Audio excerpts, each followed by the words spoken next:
Welcome back, I'm John Furrier, host of theCUBE here at NYSE Studios. Of course, we have our Palo Alto studio connecting Silicon Valley and Wall Street. This is our NYSE Wired program, a CUBE original, where we talk to the leaders making it happen. This is our Mixture of Experts series. But this next interview also kind of crosses over into physical AI and also, robotics, because cars are involved. Bryan Mistele here, CEO of INRIX. Bryan, thanks for coming in. Happy to be here. Love your story. Let's get into it. You guys have a really compelling data story. It involves cars, data. We all have used our Google Maps, Apple Maps, Ubers, seeing where we're going to be landing, how long it's going to take to get there. All that data, you guys power the connected car, all that data. Talk about what you guys do. Yeah, so we invented the idea of using GPS signals to create traffic data. Now we've expanded to really any type of transportation information globally, from traffic information to parking information, traffic signal management, safety information, really anywhere where we can get data and then help improve the transportation system. So give it an example of a use case where we would see this data in action. Sure, Grubhub. They make a delivery to your house. They're doing that and helping optimize the delivery schedule and the route using our data. All right, so how do you guys engage to get that data? Is it just, they have wireless, they have apps? What's the mechanism for the data capture? Yeah, so a lot of cases we're getting data from our customers. Yeah. So we're helping them optimize their deliveries or their fleet or whatever, and we're getting data back from them. We also collect data from mobile phones and a broad variety of other sources. All of it's anonymized. We don't see any individuals, but it all then helps us create traffic data or whatever it is we're looking at. Connected car has been a theme at CES since I could remember, even going back to like 2000. The smart living room, the connected car, but now in the age of AI, things are now being attained because you have the GPUs, you get the large scale systems, you get the cloud computing is at scale, production scale, all the security's there, privacy and governance. Now you have a data opportunity. How has AI changed your market? Well, so now, as you said, you have the majority of cars that are now shipping are connected, right? So you can now use that data. The challenge is it's an enormous amount of data coming off of cars and mobile devices. So you need AI. If you're going to ask an interesting question like, what's the most dangerous road in New York and what should I do to fix it? You've got to use AI to analyze that data because it's just too much for any one person to look at individually. One of the things that we've been covering on the crypto side, we're seeing it on the AI side, we're seeing is the real world, physical world, and digital coming together. You mentioned roads. What is the unlock from the data's perspective as you guys look at the market opportunity? What does that look like? How big is it? And are there new things that are emerging? Yeah, so for us, our biggest customer base are the public sector agencies, right? These are folks like New York City trying to understand what's happening in their network and how they can do things like retime traffic signals or add capacity or redesign different areas to improve overall throughput or help improve safety. So for us, the biggest unlock with AI is putting a tool in the hands of these transportation professionals that allow them to ask these questions like, what's the root cause of the fatalities on this road and what should I do about it? You couldn't really do that before. You needed a consultant and 6-month studies, whereas now you can do it instantaneously using data. So they can solve the gridlock problem. That's right, that's right. In theory. Well, good example. Austin, Texas used our data to retime all of their traffic signals and saw a 7% reduction in congestion by doing nothing other than retiming traffic signals. Most people don't know, but their cars are emitting signals. Wireless devices are everywhere. You see IoT now as just connected devices. You mentioned Grubhub, you got Uber. With all that proliferation, now the opportunity is to get that data in. How big is your data set? Give us a scope of kind of the operations involved in making all the maps update fast, get all that data. What's the size? Take us in through your eyes and scope how big that is. Sure, so first of all, start with 140 countries around the world and then look at 6 million miles of road that you then need to update multiple times a minute. We have more than 60 petabytes of data that we're crunching through in real time across the road network. And not just one type of data, it's dozens and dozens of types of data. So it's a very large scale data management, data processing problem. Share a story or observation that surprised you. You got all that data. Is there anything that jumped out? Whoa, I didn't expect to see that. Well, probably one of my earlier insights was when we started crunching data to understand the root causes of congestion. In a lot of cities, it's public school schedules. the traffic patterns, since all the school schedules start at 8:30 in the morning or whatever, that's what was the biggest contributing factor to congestion. So the number one thing, I had a governor ask me they can do to reduce congestion, and I said, just stagger the school schedules. On the safety side, you mentioned, looking at root cause analysis of, say, accidents. There's a public safety benefit here. Any thoughts on what you're seeing in that area? Yeah, so there's about 40,000 people just in the US that get killed in accidents every year. These are all preventable. So, what we're seeing is, first of all, cities really care. There's a big program called Vision Zero, funded by the federal government to reduce fatalities. Yeah. The challenge is they don't always know where the fatalities are, or if they do, they don't know where things like near misses, hard braking, pedestrian accidents. Like, this is data that spans different silos. So what we're trying to do is make it easy for the first time to integrate all these data silos together and answer the questions on what should I do to reduce fatalities? What's the biggest bang for the buck?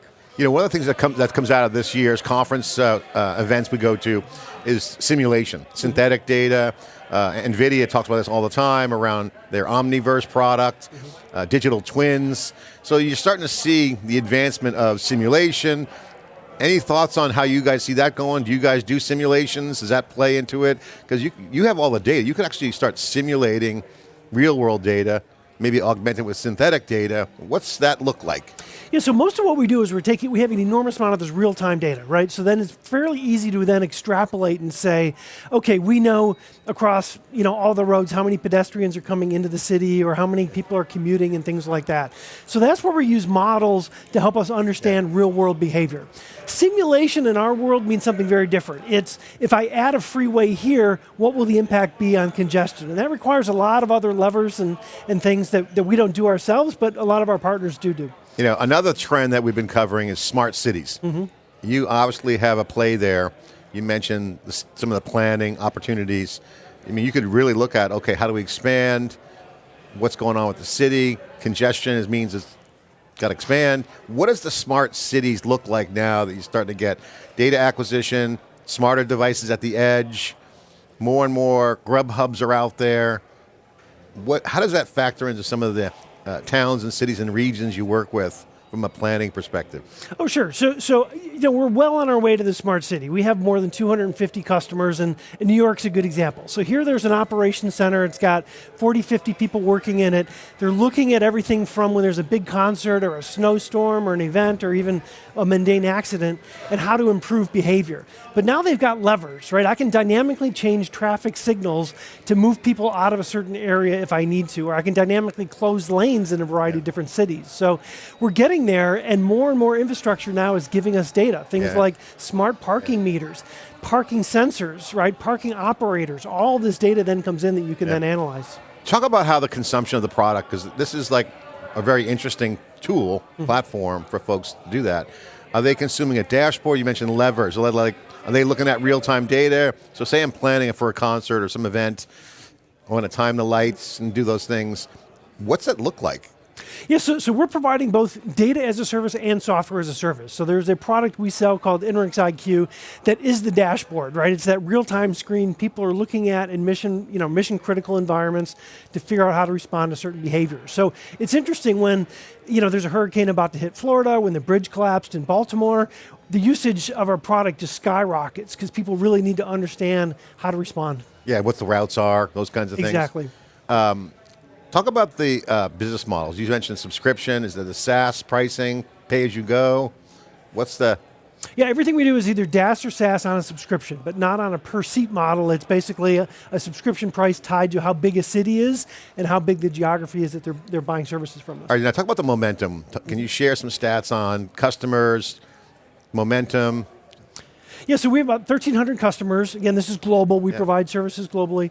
And in the last year, we grew by 21%. So, we've been around for about 20 years. The company now is at a good scale. Yeah. And now just sort of looking at, okay, how do we capitalize on AI to make it even easier for people to use our services? And as a CEO, you got to look at around the corner with AI now accelerating, the physical side obviously happening.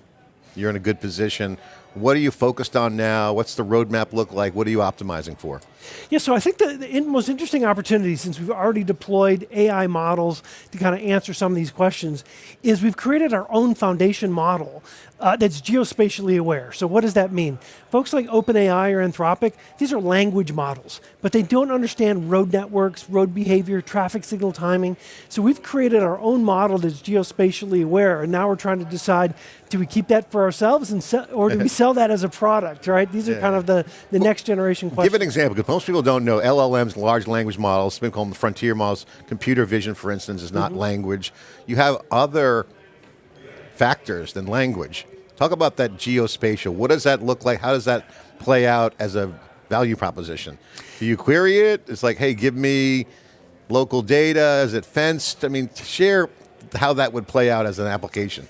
Yeah, so to answer a simple question, like how do I get from New York to Newark, you need to understand road configuration. You need to understand how many lanes. You need to understand what's a one-way lane. You need to understand how overpasses interact with tunnels and things like that. So then when I say geospatially aware model, that's what I'm referring to. It's learned how roads connect and how to optimize people through a network. So logistics AI, basically. Exactly. Yep. So that must mean that all this autonomous truck conversations come into play. So there's been a big conversation around, hey, we can have autonomous trucking. Well, that's right. I mean, we have a lot of customers that are in the autonomous space. And again, they need to, these are data hogs. They need to know not just what's the best route, but they need to understand that the road's closed 3 miles ahead. Or if I'm an autonomous taxi, if I'm not picking up a driver, I need to know where I can go park and how to pay for the parking until my next driver summons me. So yeah, these are interesting problems that really we're on the very... So do you do that now, or is that a kind of a future opportunity? Yeah, we provide data now to several of the AV companies that are using it in their real-time implementations. So the robo-taxi says, oh, I need to park and relax until my next gig. Right. So they figure out where to park. Is it safe? Who pays for it? All that goes... Exactly, and now cities understand the need, and they do want to charge the taxis for pulling over in certain areas. So we have a tool that helps these AVs understand where they can go, how much they pay, and then helps the cities charge them based on number of trips. That's great. What's some of the revenue? Can you share the revenue numbers, where you guys are at on revenue? Yeah, we're north of 70 million now in terms of revenue. Awesome.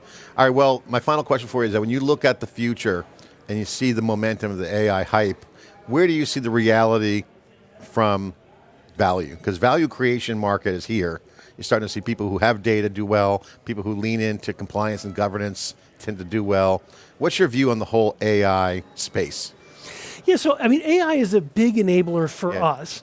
Large language models are very good at certain things. They're not very good at other things. So I think what you're going to see over the next 5 years, where language is really important, like I'm editing a book or something, AI is going to completely transform that. In these vertical areas, though, you really have to understand, the use cases and the specialized learning, and that's what we're trying to figure out. So for us, I think the next 5 years are about how do you take AI, not just large language models, but AI in general, to understand whether it's healthcare, financial services, or transportation, and how to optimize them. I mean, your product resonates with towns, public sector, obviously, and enterprises. You mentioned, do you find that the users are leaning into it on the skills side?